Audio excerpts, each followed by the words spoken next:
Hey team, Coach A here, and welcome to Problem Statement Day. So much like Vanilla Ice, there's a problem, and yo, we'll solve it. And if you think that's cheesy, just wait a few slides. So, after reviewing how to make a problem statement, learners will be able to create a problem statement for their nonprofit to a 75% accuracy of expectations in the presentation W910.2. So, how do we start? Like all good things, we start with how should things work? So, you want to provide some context that will make it easier to understand the problem.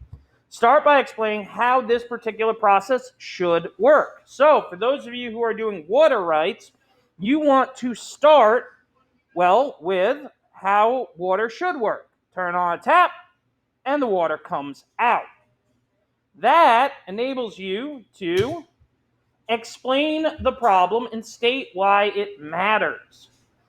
So your problem statement should address not only what the problem is, but why it's a problem, why it's important to solve it. That's going to remember we talked about the who, what, where, why, when? Well, this is going to wrap up all the other W's. So, why does it matter? So, in the 90s, America thought it was pretty progressive. Will and Grace was on television. We weren't very aware of how much of a discrimination problem LGBT plus individuals faced until the Matthew Shepard case. This is when, in Laramie, Wyoming, at the University of Wyoming, a young gay man was abducted, tortured, and murdered by 3 men. And it shed a light on just the violent discrimination that the LGBT plus community was facing in America. And then in 2000, when the Laramie Project finally came out, it really let America know. It woke us up. And that's what you want to do in your problem statement.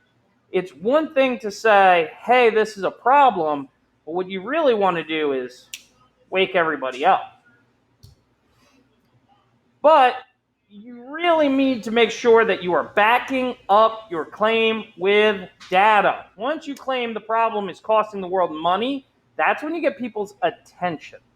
If you neglect this step, you may not be taken seriously. So you need to make sure we dedicated 3 days to research.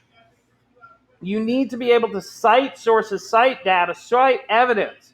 So if you are talking about discrimination in the workplace of women, show how these discriminations or this discrimination is costing the world money because we cannot be at our full efficiency.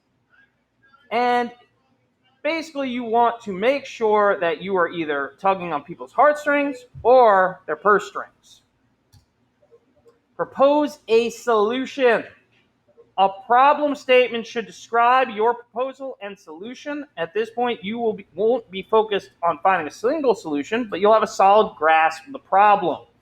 My first year in teaching, I was told by my mentor, never come to the boss with a problem. Always come with a solution, because a problem without a solution is a complaint, and nobody likes a complainer. And never forget to explain the benefits of your proposed solution. Now that you've described an ideal scenario in which the problem doesn't exist, you've pointed out the problem, explain the ramifications of not fixing it, and propose some realistic approaches to finding a solution. Remember, everybody, you have to not only prove that this is a problem, but that your solution is worth the time, testing, and resources required to fix it.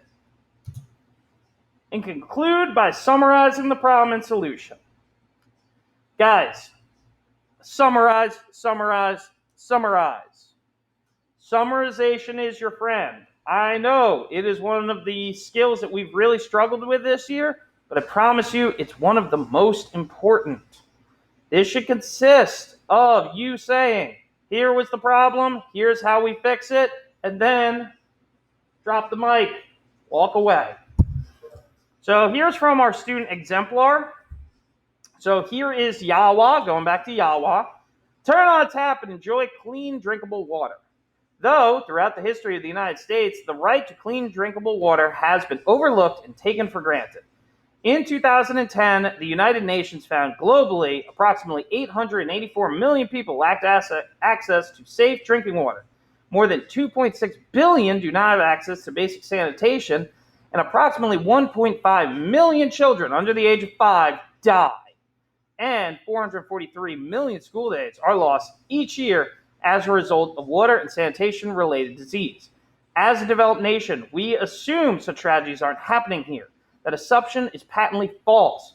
Unregulated contaminants and pollution liability have led to an increase in contaminants in our drinking water. And who do these contaminants affect the most? Usually contaminants largely made up, communities made up of people of color. That is why Yawa will utilize the power of private donation to hold the government and local municipalities accountable to the Clean Water Act through legal action. Boom!